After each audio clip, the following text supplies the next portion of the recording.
because of the geography of the constituency, from time to time there was some fear factor, and therefore I really wanted to get to a place where everybody will feel comfortable.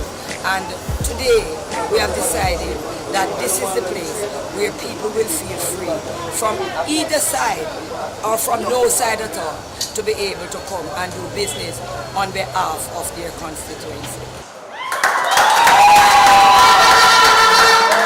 The current Member of Parliament is the third Member of Parliament who has represented this constituency, and I have no hesitation in saying that she has set a standard of service which is unparalleled in the constituency.